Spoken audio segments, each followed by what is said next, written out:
उपदेशका इच्छामि भन्ते आयर्भक्ते कौशकुकौतशालुचीं शमृणान् समदर्शनसमचयुक्तानं पञ्चविहाचारणम् ऐरणं मयरादिशृणवदेशानं वज्जायानं तिर्यणगुणपालनरयाणं शविशाहुडं शयने च कालम् अंचेमि पूजेमि वन्दामि नमस्यामि दुःखको कमको वोइलाओ सुगई गमनं समाहि मरणं जिणगुणसम्पत्ति हो मज्जम्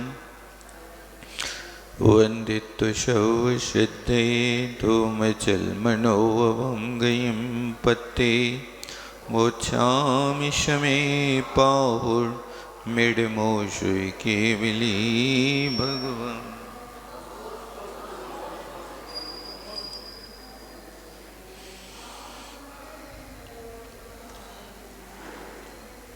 कल अपन ने देखा था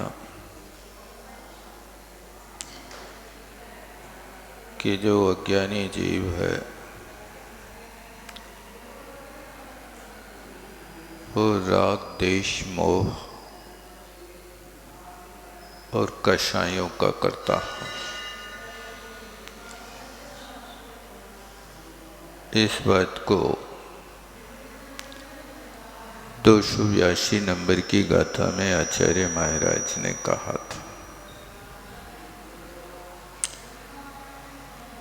जहाँ तक प्रवृत्ति मूलक राग द्वेष होते रहते हैं, वहाँ तक आचार्य कुंद स्वामी अज्ञान अवस्था मानते हैं।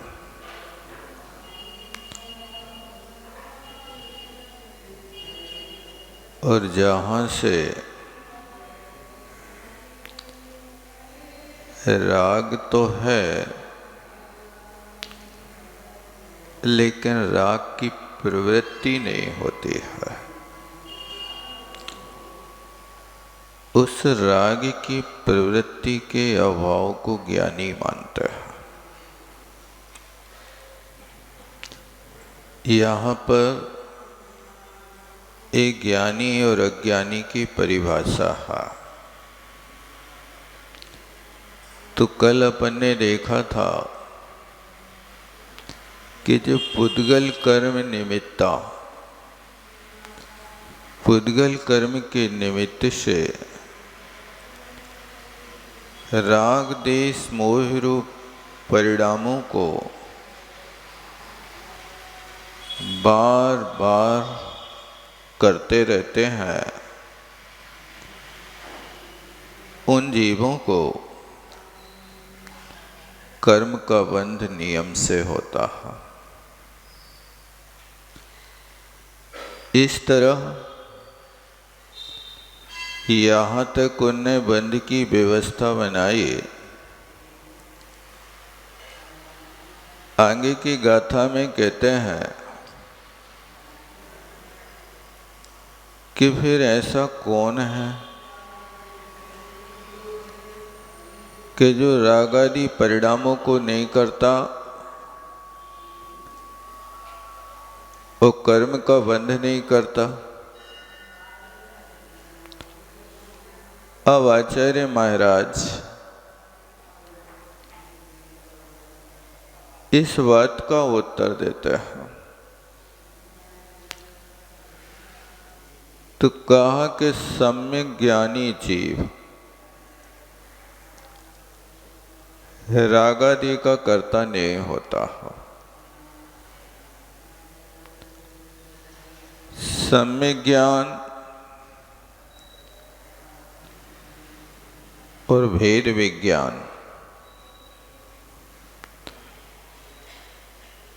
यहाँ पर उस भेद विज्ञान को ही सम्यक ज्ञान के नाम से कहा जा रहा है।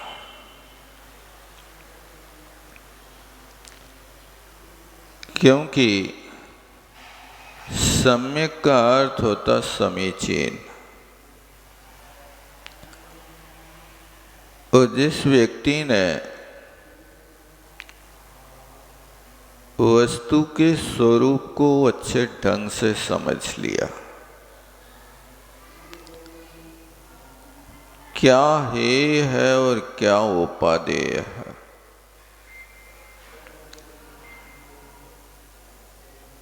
हे को हे जान ले, भले ही उस हे वस्तु को अभी ना छोड़ पाए, लेकिन उसके जानने से उसके त्याग की भूमिका बन जाती है।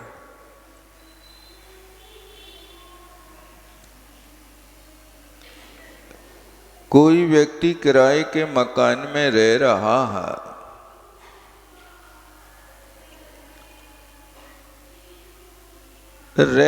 है, वो ये जानता तो है कि हम किराए के मकान में रह रहे हैं, लेकिन अभी छोड़ने की भूमिका नहीं है। लेकिन जब मकान मालिक कहे कि भैया 1 महीने में मकान खाली कर दो,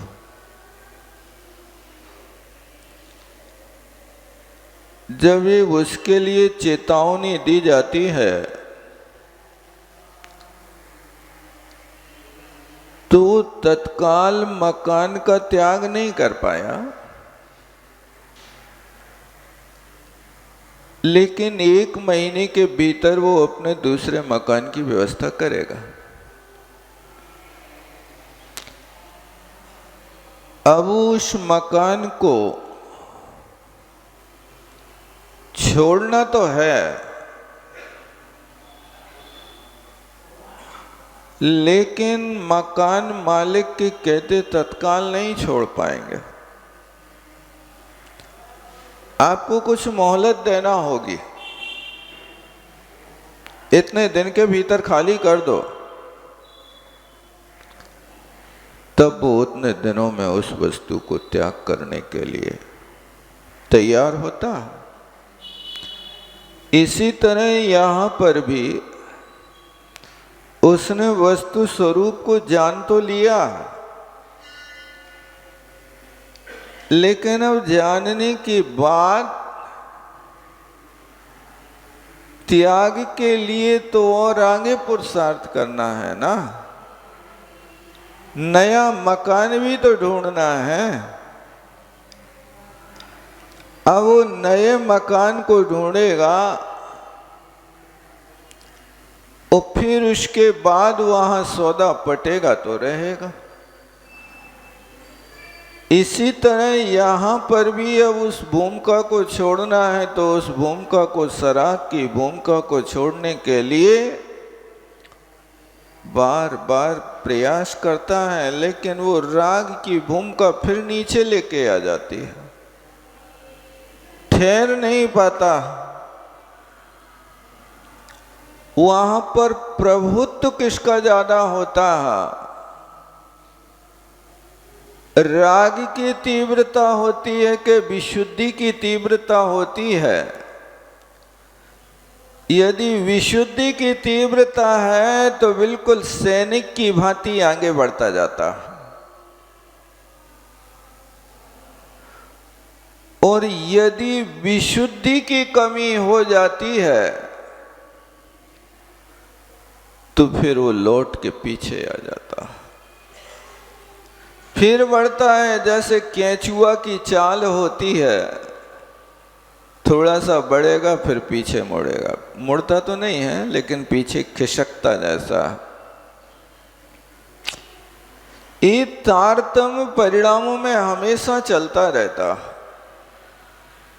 थोड़ा बढ़ेगा फिर पीछे आएगा। इससे निचली भूमिका वालों के पास भी यही स्थिति होती है। कभी कभी वैराग्य बढ़ता है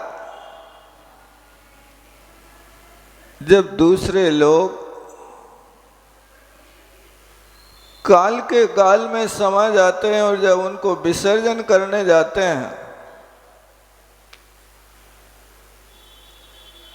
तो हर किसी को लगता संसार सार है, जब तक वो शमशान घाट में रहता है, चिता बनाता रहता है, तब तक तो उन लोगों को लगता है कि वास्तव में ये मरना सबको एक दिन अपनी अपनी बार। साधना कक्ष में बैठ कर के 12 भावना 12 साल तक पढ़े तो भी कोई अंतर नहीं पड़ता। उस शमशान घाट में जाते हर किसी के रोंगटे खड़े होते हैं।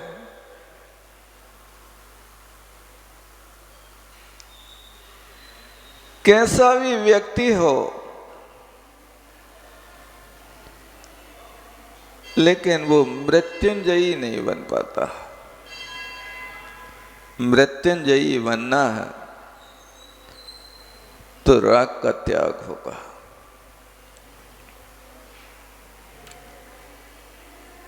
प्रभु संबंधी आयु का बंध राग की परिणति में होता। राग की परिणति छूट जाए तो प्रभु संबंधी आयु का बंध भी समाप्त हो जाए। इसलिए प्रभु संबंधी आयु का बंध 7वें गुण स्थान तक होता। 7वें गुण स्थान से कोई प्रभु संबंधी आयु का बंध नहीं कर सकता। यदि यहाँ बंद कर लिया है तो आप 7वें गुण स्थान के ऊपर प्रभु संबंधी आयु की सत्ता को लेकर के जा तो सकते हो, लेकिन बांध नहीं सकते। बांधोगे तो यहीं तक बांधोगे सराग अवस्था में, और फिर जहां तक देवायु का बंध होता है वहां तक सराग अवस्था है। वो देवायु का बंध समाप्त हो जाए वहां से बीतराग अवस्था है, समय सार की शैली की अपेक्षा। इस तरह यहां प्रश्न किया कि भगवान ये बता दो, कथा में आत्मा रागादीना मकार का, ये प्रश्न पूछते हैं कि ये बताओ आत्मा रागादि भाव का कर्ता कैसे नहीं है, क्या प्रक्रिया अपनाना पड़ती है। इस प्रश्न के पूछे जाने पर उत्तर देते हैं इति चेत, ऐसा आपका प्रश्न है तो उत्तर सुन लो। अपरिकमिणं दुविहम् अपचक्षाणं तहेव मिन्नीयम्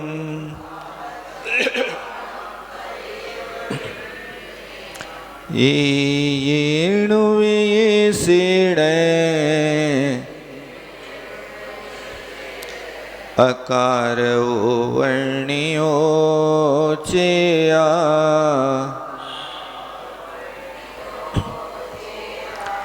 अपरिकमिणं दुविहम्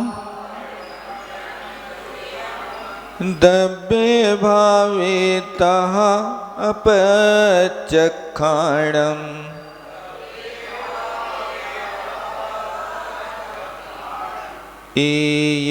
येणुवेसेण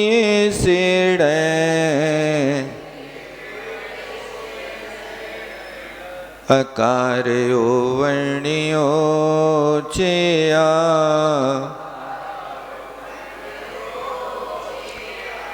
जावमि अपरिकमिणम् अपचक्षाणं च दब्यभावाणम्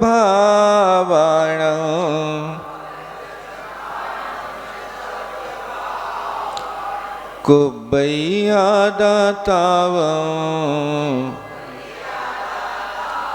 कत्तासो होयिणायब्बो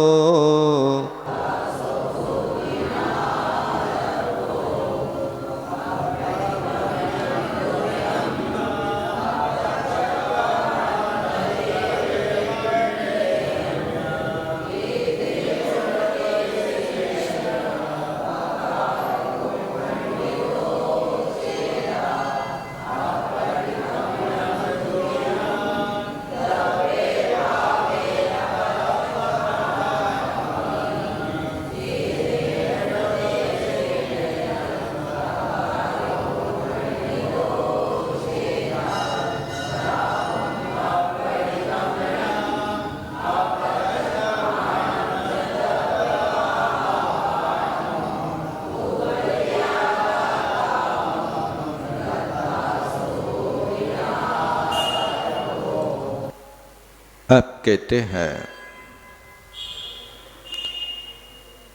अप्रतिक्रमण दो प्रकार का। प्रतिक्रमण और अप्रतिक्रमण। जहां सराग अवस्था होती है वहां प्रतिक्रमण होता है। प्रतिक्रमण का अर्थ होता है अज्ञानवश, प्रमादवश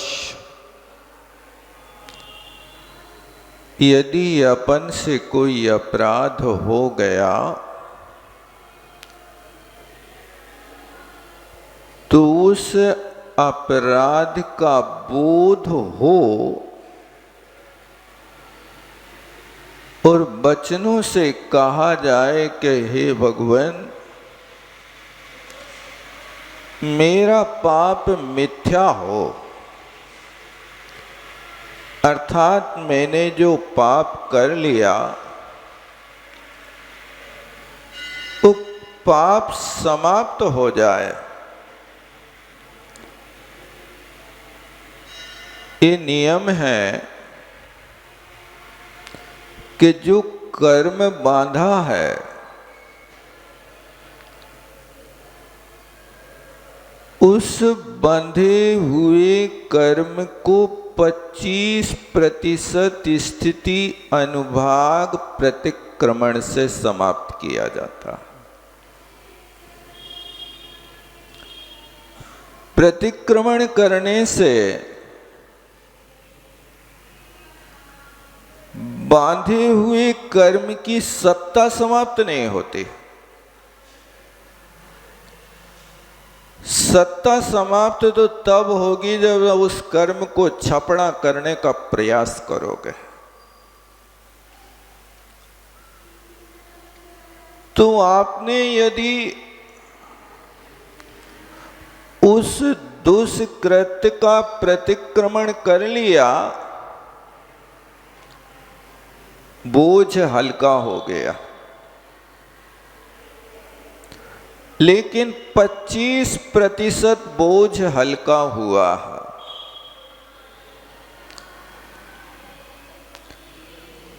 आप 25% उस कर्म का अभाव तब होगा जब दोबारा वैसी गलती नहीं करो। यदि वो गलती दोबारा कर ली, वो दोबारा गलती करने पर वर्तमान में उस कर्म का अधिक अनुभाग और स्थिति बंध हो गया, तो पूर्व में जो तुमने कर्म का प्रतिक्रमण करके बोझ हल्का किया था, वो वर्तमान की अधिक स्थिति होने पर वो कर्म फिर सबल हो गया। उस कर्म का फिर उत्कर्षण हो गया। इसलिए जिस कर्म का तुमने प्रतिक्रमण किया, अब वो कर्म दोबारा ना होवे तो 25% ऐसे खत्म हो जाता वो कर्म।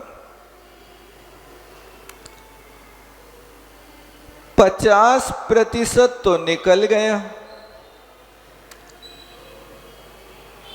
अब जब तुम उस कर्म को नष्ट करने के लिए तपस्या करोगे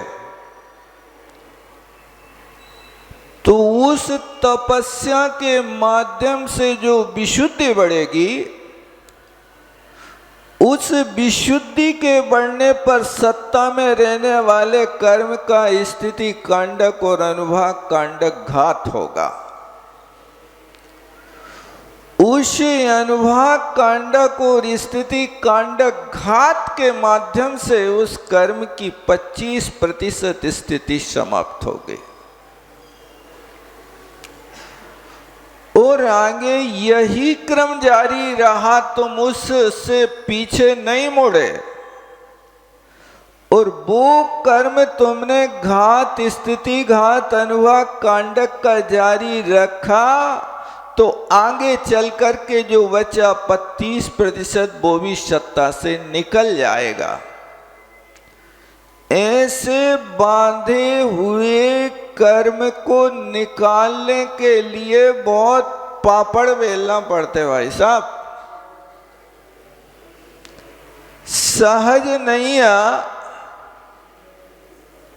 कि ये चांटा मार के तुमने जो कर्म बंद किया, अब उस बांधे हुए कर्म को सॉरी बोल के और क्षमा करा के और तुम उसको निष्कासित कर दो। चांटा मार दिया था, अब उस चांटा के मारने से जो कर्म बांधा है, सॉरी बोलना प्रतिक्रमण नहीं है, समझौता है। समझौता से कर्म नहीं कटेगा। क्या करना होगा? प्रतिक्रमण कर, हृदय को गीला करके परमात्मा के सामने निंदा या आलोचना कर, और परमात्मा की अपेक्षा गुरु के सामने कर, तो ज्यादा कर्म नष्ट होगा। परमात्मा तो चुपचाप बैठे हैं, परमात्मा कोई ऑब्जेक्शन नहीं लेते। गुरु के सामने करोगे तो गुरु कान पकड़ेंगे, गलती हुई कैसे तेरे से बता, इतना प्रमाद करता। एक बार एक साधक को यात्रा करते समय पैर में कांच लग गया। अब वो पैर में कांच लगा, खूना खच्च हो गए और 1 अंगुल गहरा जख्म बन गया। अब वे साधक आचार्य महाराज के पास गए तो लोग सोच रहे थे कि आचार्य महाराज संवेदना प्रकट करेंगे, लेकिन उल्टा हुआ। क्या उल्टा हुआ? जैसे ही निवेदन किया कि कांच लग गया, पैर में जख्म हो गया, चलना मुश्किल हो गया, 1 कदम चलना मुश्किल है, क्या करें? एक उपास करो। अरे आपने कोई कड़का लगाने की बात नहीं कही, कोई मलहम लगाने की बात नहीं करी, कड़का लगाओ, जले पे नमक भर को। हाँ, इतना बड़ा कांच देख करके नहीं चले, कितना बड़ा प्रमाद किया है आपने, कितनी चिट्ठियों पर पैर रखा होगा। सवाल कांच लगने का नहीं है, ईर्या समिति को भंग किया है, इसका तुम्हारे लिए एक उपास।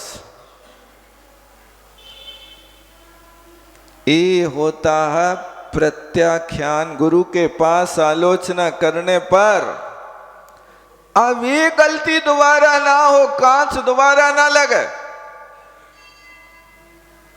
तो तुम उससे बच सकते हो, अन्यथा तो फिर वो ही गलती करो, वो ही राग करो, वो ही द्वेष करो, वो ही तुम परिणति अपनाओ, वो ही असंयम में जाओ, और रोज भगवान के सामने जाकर के प्रार्थना करो,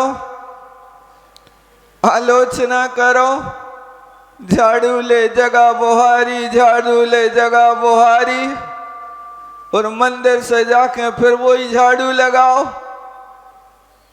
तो जितना यहाँ कर्म के बंध को ढीला किया था वो फिर जाके फिर हो गया। ज्यों का त्यों हिसाब किताब नक्की हो गया। इस चीज को यहां समझो कि ये प्रतिक्रमण इस भूमिका में हो रहा है, लेकिन यहां लिख रहे कि प्रतिक्रमण नहीं होगा।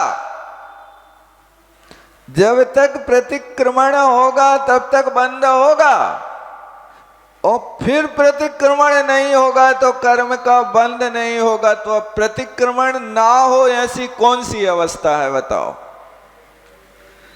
जो साधक निश्चय रत्नात्रय में पहुंच जाते हैं, चपक श्रेणी उपसम श्रेणी आरोहण कर लेते हैं, वे साधक प्रतिक्रमण नहीं करते हैं।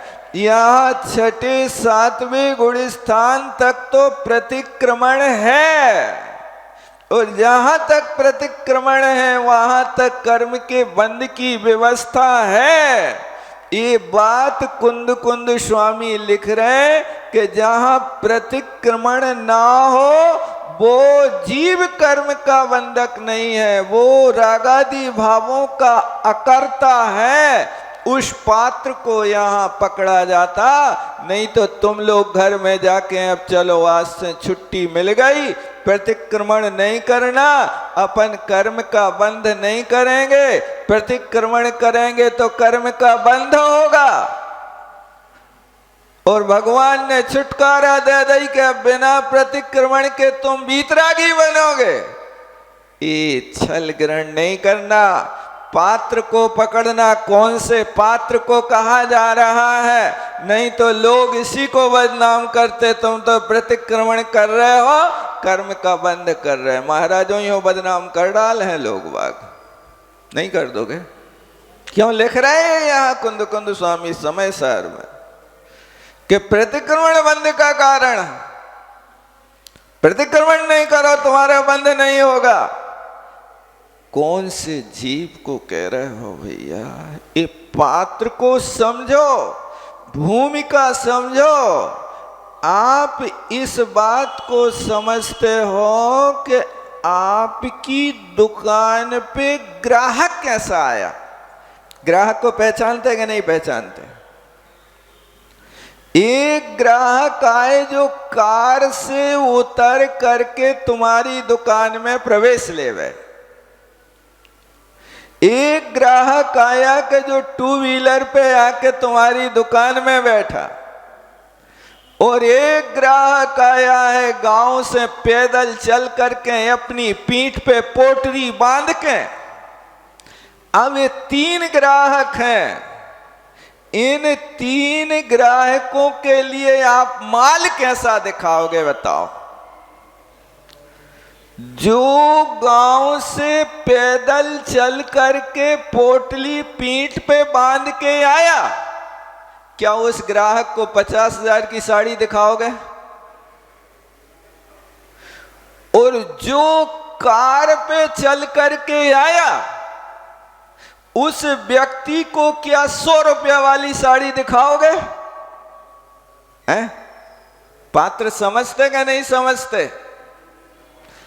एक कार वाले को 100 वाली साड़ी दिखाना बेकार है,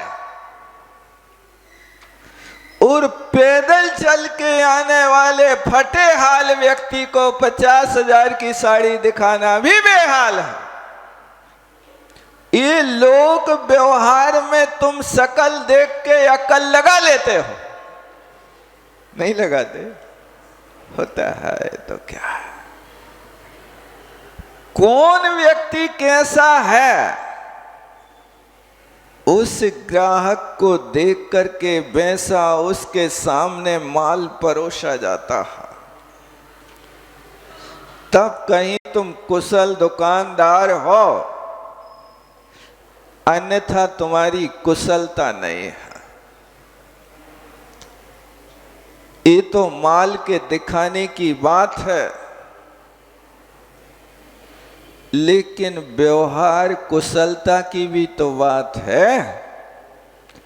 जो कार से उतर करके आए उससे क्या हो, का चाने?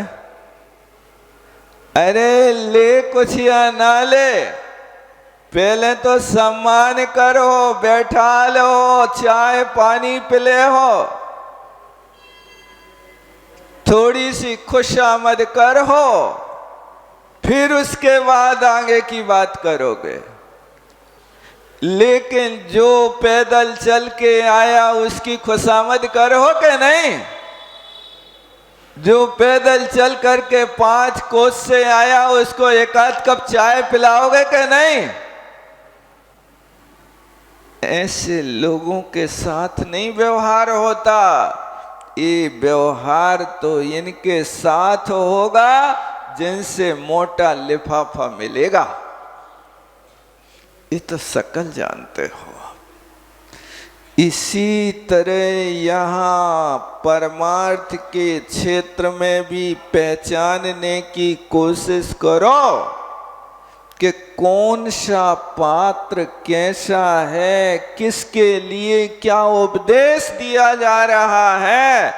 ये समय सार की भाषा है। इस समय सार की भाषा को तुम अच्छी तरह से समझोगे तो ठीक है, अन्यथा कोई व्यक्ति इस गाथा को पढ़ करके कहे कि प्रतिक्रमण करने से कर्म का बंध होता, तो प्रतिक्रमण नहीं करने से कर्म का बंध नहीं होता, चलो आज से छुटकारा। ऐसा मत छल ग्रहण करना, नहीं तो गड़बड़ हो जाएगा। इसलिए ये प्रतिक्रमण निचली भूमिका प्रथम गुण स्थान से लेकर के सप्तम गुण स्थान तक की आत्माएं प्रतिक्रमण करती हैं। आगे 7वें गुण स्थान जहाँ सातिशय भाग लगता है, वहाँ से लेकर 14वें गुण स्थान तक की आत्माओं को प्रतिक्रमण नहीं करना पड़ता है। उनको चलना नहीं पड़ता, बोलना नहीं पड़ता, खाना नहीं पड़ता, मलमूत्र का त्याग नहीं करना पड़ता, उनको कोई उठाधरी नहीं करना पड़ती, सब कामों से विमुक्ति हो गई। अब वे हाथ पे हाथ रख करके बैठते हैं, अब वे नासाग्र दृष्टि करते हैं और दुनिया से कोई लेने देने का व्यवहार नहीं करते हैं। वे सिर्फ हमेशा आत्मा आत्मा में ही रहते हैं, बाहर कुछ भी नहीं लेना देना है। ऐसे जीव के लिए प्रतिक्रमण का त्याग कराया जाता है। और फिर अप्रत्याख्यान भी 2 प्रकार का है, द्रव्य प्रत्याख्यान और भाव प्रत्याख्यान। जब प्रतिक्रमण नहीं होगा तो प्रत्याख्यान भी नहीं होगा। प्रतिक्रमण में और प्रत्याख्यान में अंतर क्या है? प्रतिक्रमण होता है भूत में किए हुए दोषों का आलोचन करना, वो प्रतिक्रमण है। और भविष्य में दोष नहीं करने का नाम प्रत्याख्यान है। हम कोई प्रकार का अब आगे दोष नहीं करेंगे, वो प्रत्याख्यान है।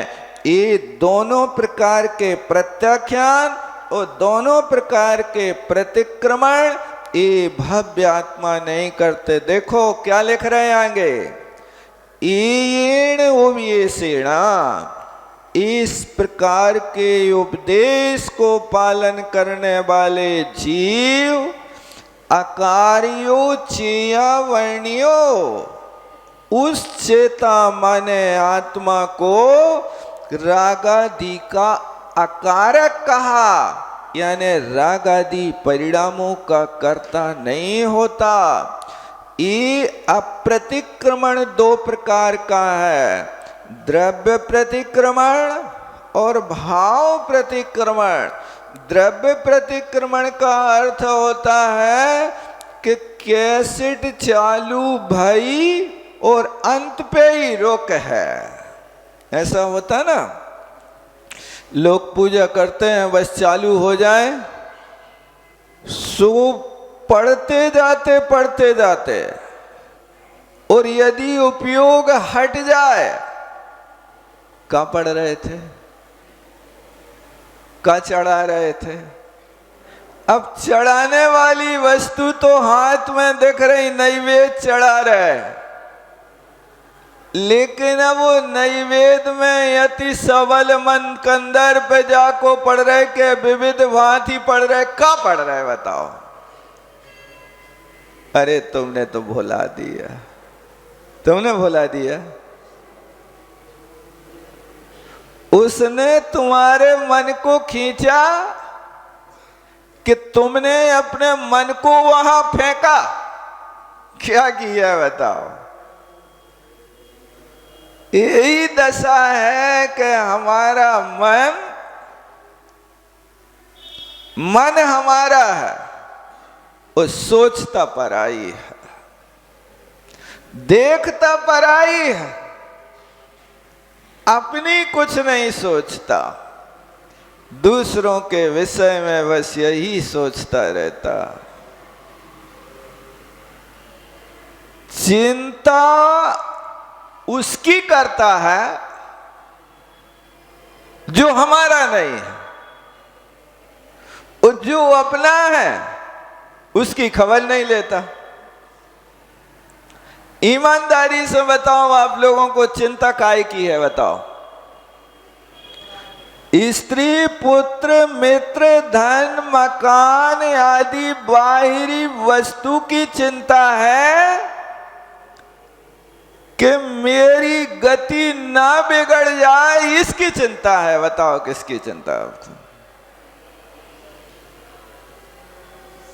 नहीं है पता? आज अपने परिणामों की परीक्षा करना और उन परिणामों की परीक्षा करके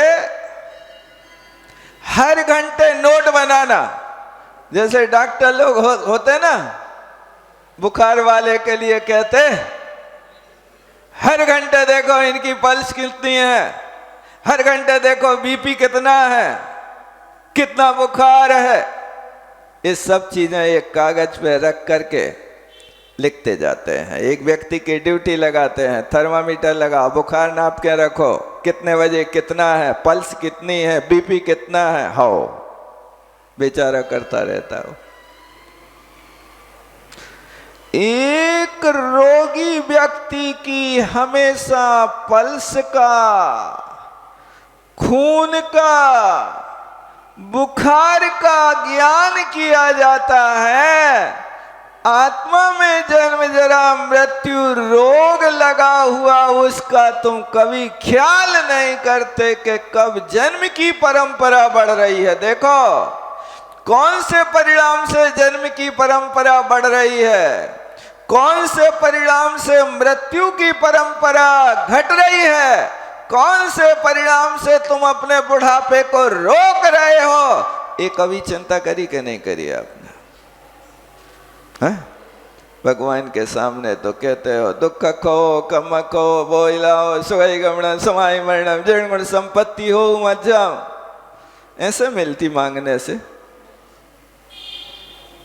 रोज कहेगा दुख खो, रोज कहेगा कम खो। कर्म का छपड़ करना है तो कुछ कर्म कर। क्या कर्म करें? अब क्या कर्म करें ये प्रश्न खड़ा करता है। तो जो कर्म कहे कि अव्रति का त्याग कर, व्रति को धारण कर, हिंसा नृतस्तेया ब्रह्म परिग्रह वृत्ति वृतम, वृत्ति वृतम, इन 5 पापों की वृत्ति करो तो व्रति बनोगे। विरति का अर्थ त्याग और व्रति का अर्थ संकल्प। 2 शब्द दिए वहां, विरति वीरतम। विशिष्ट रति जो हो रही थी अब उसको विगता रति करो, रति को हटाओ। ओ विरति माने संकल्प धारण करो कि अभी पूर्व में किए हुए दोषों को नहीं करेंगे। ये विरति है, इसको करने के लिए कहा, इसके लिए हमारा मन लगता ही नहीं है। मन लगेगा तो वहां लगेगा, कि एक बार यदि कोई चीज खा लेवे या पी लेवे तो कहते उसका खून वो ही मांगने लगता। नहीं होता? अफीम वालों पान एक बार खा लेवे तो खून कहता है अब वो ही मंगाओ, तुम वो ही लाओ, लाइन में लग के लगने पड़े तो खाओ, वो ही खाओ। यदि कोई सिगरेट में एक आध कण कछू को डाल दो तो अब वो सिगरेट ही वो ही पिएगा, दूसरी नहीं पिएगा, मजा नहीं आएगा। यानी इन वस्तुओं का कैसा नशा है कि एक बार खा पी लेवे तो वही के लिए बार बार लपकता है। और यहाँ कैसी प्रीति है कि 50 वर्ष सुनते सुनते हो गए फिर भी प्रीति नहीं जागती। आज तक तुम्हारा खून नहीं मांग रहा, मन नहीं मांग रहा है कि नहीं अब तो घर छोड़ो, अब तो लग ही रहा है कि ये संसार असार है, हृदय से धारण करने की भावना नहीं बनती है। ये कैसी वस्तु है बताओ? हैं? यही है, इसलिए कहा भाव विशुद्ध हुए बिना कैसा त्याग विराग, मान करो मत त्याग का, करो मान का त्याग। ये जो त्याग करना है उसका त्याग करता नहीं है, और जो नहीं करना है उसके विषय में आगे बढ़ता रहता है। इसलिए यहाँ पर कहा इस प्रकार के उपदेश से आत्मा कारक कही गई है।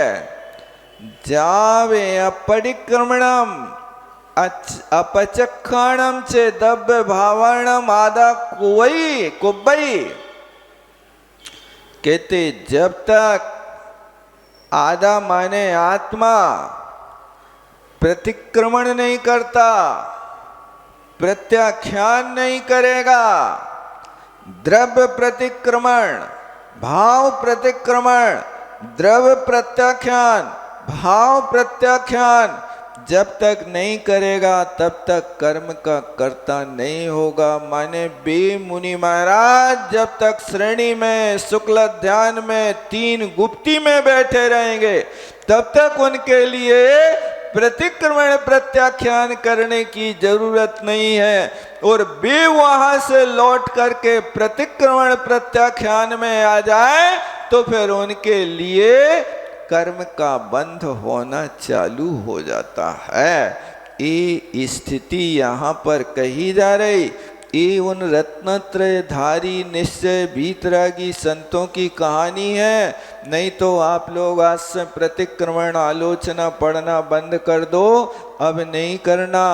तो ये द्रव्य प्रतिक्रमण आलोचना है कि आप शब्दों से तो पढ़ते जा रहे हो और जो शब्द लिखे हैं वे ही पढ़ते जा रहे हो, चाहे उनमें कछु अर्थ होवे चाहे प्रेस मिस्टेक होवे।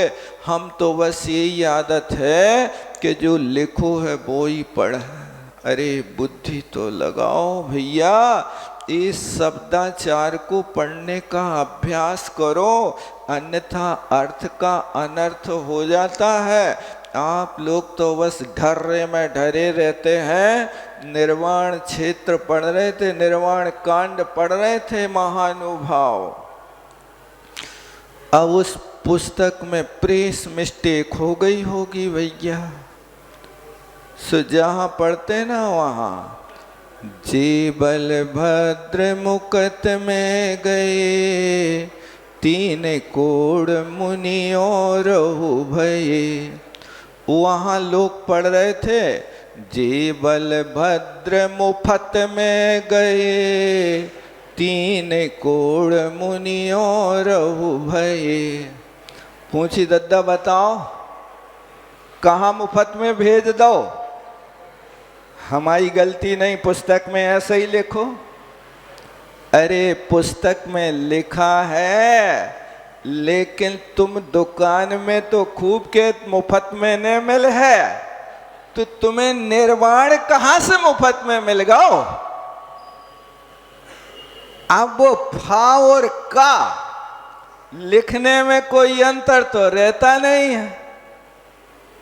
अब वहां पर उसने ऐसा पढ़ लिया, 50 बरस पढ़त रहे, आज तक बे मुफ्त को मुकत नहीं बना पाए। इसको आप द्रव्य प्रतिक्रमण भी नहीं कहेंगे, द्रव्य स्तुति भी नहीं कहेंगे, द्रव्य वंदना भी नहीं कहेंगे। क्यों? क्योंकि ये जब तक आपको वस्तु का ज्ञान नहीं करना, ये भी प्रमाद है। फिर आप कहेंगे कि इतनी सी गलती में इतना बड़ा कोई हमारे लिए अभिशाप देगा? अरे वो तर्क रखता है कि देखो अंजन चोर तो पढ़ते रहे, आड़म ताड़म कुछ न जाने, और मोक्ष चले गए, निरंजन बन गए। अंजन के पास श्रद्धान था, ज्ञान भले ही नहीं था। जो सेठ ने कहा है वो सत्य है, और तुम मंत्र भूल गए हो, तुम नहीं सिखा पा रहे हो, कोई बात नहीं, मुझे विश्वास है, आड़म ताड़म कछु न जाड़म। सेठ ने जो कहा होगा वो बिल्कुल सत्य होगा, इसमें कोई संशय विपर्य अनद्य वशाय नहीं था। इसलिए अंजन नहीं सही बोल पाया तो भी मोक्ष चला गया। और तुम यदि अंजन की तरह बैठे रहे कि जब अंजन ने ऐसा किया तो हम भी तिर जाएंगे, तुम्हारे पास समझाने वाले हैं। तुम्हारी बुद्धि का उपयोग करो, समय का सदुपयोग करो, और तुम समझ सकते हो। इसके बाद समझ में न आए तब तुम्हारे लिए क्षम्य होगा। लेकिन कोई कहे ऐसा अनाड़ी व्यक्ति के अंजन की तरह हम भी तिर जाएंगे, भूल मत करना। अंजन जैसे एकाते व्यक्ति थे, भरत चक्रवर्ती जैसे एक ही व्यक्ति थे, और भरत राम के भैया जैसे अकेले इकलौते थे कि जिनने बड़े भैया को सब कुछ देने के बाद वैराग्य का भाव बनाया। अन्यथा तो भाई भाई से झगड़ा कीना लेना था कुछ दाम, दावा कीना अदालत में गए मुकदमा, हाल लड़ते लड़ते में निकल गई सारी जिंदगी।